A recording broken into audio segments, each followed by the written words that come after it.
You know, it is funny because, like, from what we saw at Riptide, it was Raccoon versus Kodo. But now we're not seeing Mhm. the characters. We were seeing Yeah, Sakuya and yeah, completely different matchup this time, which is going to be very interesting to see exactly how they'll fare here.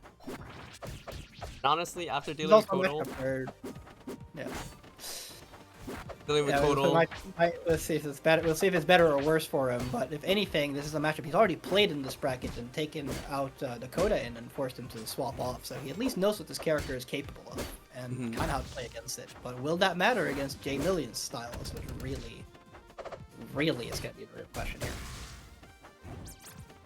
like switching off from a funny character like Truckcoon, you know, Legos, like that wasn't really fun when I fought Kodo. I don't think he was having fun right there in that combat actually either. You know, returning a favor, easy, easy peasy. We love returning favors here, especially at this upper echelon of the bracket. These players are going to be laying the smackdown on each other back and forth for sure. Feel as old as time, you know, no hate here. We return the favors back and forth. Yeah, so far the Sego is definitely the one coming out a bit on top in terms of punish game, but J Millions definitely has the capability of catching right back up. Barely missing with the up strong, charging it up with a little sauce. Yeah, and also he's not getting any sweet spot action on it either, so not gonna kill just yet. Expecting Jordan. Right, Sego, yeah, respecting he's taking it easy, gets that narrative forward, and now J Millions is at quite the deficit actually in this game one. Got a lot to work for. Very different showing from what we saw at Riptide. Yeah, this Luna is not to be trifled with. Fair.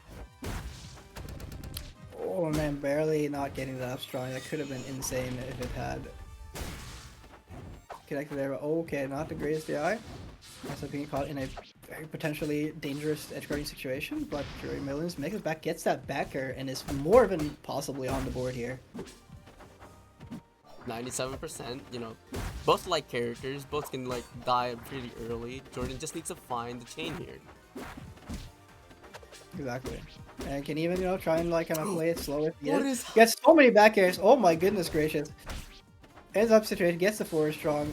Not quite being able to get the pocket watch, but that's already more than enough that he needs to be able to potentially get this back. But no, gets caught by the classic down tilt up strong. We'll be moving into game 2 at a 1-game deficit, but that backer chain more than shows that he has it. He has the it? potential to kind of be able to still work through this more than fine. So let's hop right back into game number 2. Gonna be a run back on Neo Jules fail, so we haven't seen the last of Palm's wonderful performance on this stage. I just love the runbacks, you know, it's just like, they really have to prove something here. This ain't your stage. Getting a better start here than last time.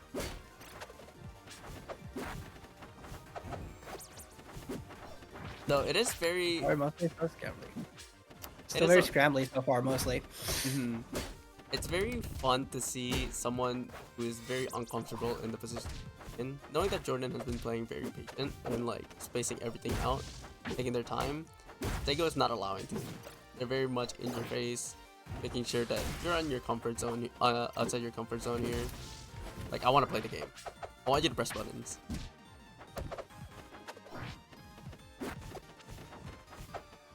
Yep, and now yeah, especially despite establishing the lead and also establishing aggression. Even here, honestly, establishing that he's not too unfamiliar with playing a bit back as well, willing to challenge the patience, he is gonna force J Millions to eventually kind of come in. Oh my god, that charge shuriken almost going that across the whole screen and still letting it have that fair, but not quite managed to find that kill just yet. Catching the jump. Getting betrayed there more than less than what he wanted. Up here.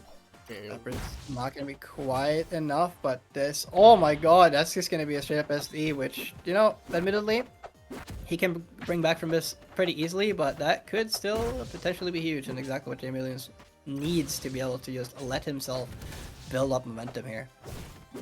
you know, it takes out more energy with your opponent. Like now you're gonna deal with me at a higher percent. You just need to line up big attack, but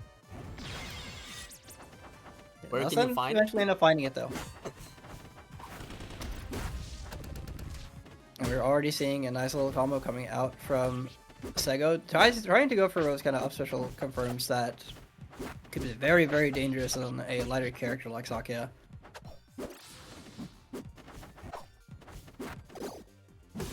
Very blowing out the fence so well. And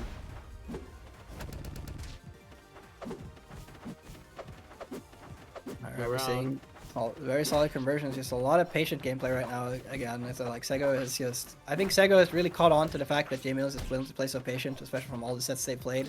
He's just willing to be like, yeah, you know what, you want to be patient, I'll just match you, and you have to come to me, and we'll see who has the better punish game. And so far, Sego has shown that his punish game is extremely severe with any character, and Jordan needs to take any opportunity he can. That ledge cancel on Upstrong was insane. Amazing. There. Oh, you can't play too much Trixies. No. And does not get the ledge cancel at times, so ends up getting caught. Now another lead for Sego, but this gets eliminated very, very quickly, and now we're going to have another one stock apiece. We're going to see who ends up getting the stronger conversions here. Because I do think at this point, the neutral is very matched. The conversions are going to be everything. That was a bad spot, finally getting air dodge back. Nice time. Missing the second bear. So getting a bit of damage off, but now is Sego landing hit up air. Still very much a scramble situation. No one finding any major combos, if anything, yet. Oh, and F-Strong has not the greatest DI on it. Gets caught out of that jump, probably trying to approach with an aerial, and with that, we're now down 2-0 up for Sego. JM1 saying, no, I am not going to let this slide. We're going straight back. Same matchup. Sticking with it. Right back to Neo Jules fell. You know, it's hard to think. It's hard to imagine what the thought process is.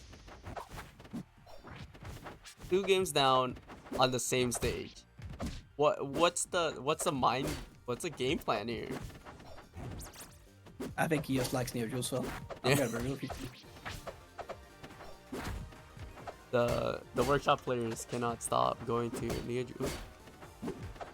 Kills all the time.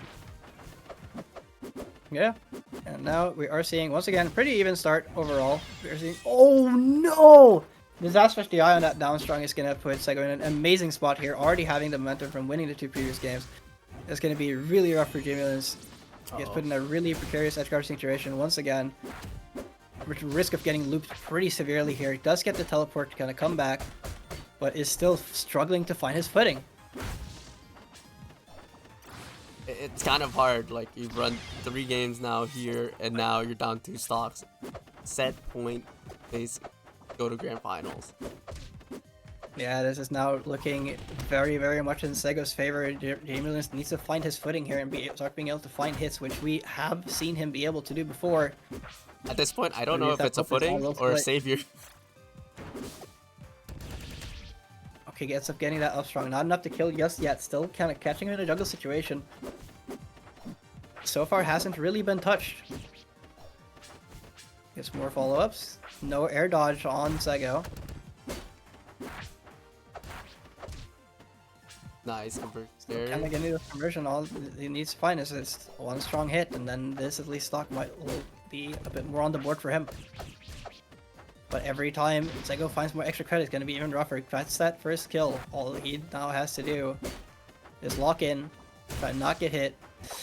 Oh, gets caught by a nice little narrative for F-Strong combo. It's a very high percent now. Any strong hit is going to potentially end JM1's run here. Does not get caught by down tilt up strong right there. Is trying his absolute hardest to read any potential tech options from Sego, interrupting that down strong. It's so scary. They're fishing through down strong so much. Anything to just get out one of the fast, stronger hits is all Sego needs to do here to end this out and end JM1's run. And JM1 is still finding all of these neutral openings and just needs to convert them into eventual kills. And it's not impossible to do. He keeps finding every hit.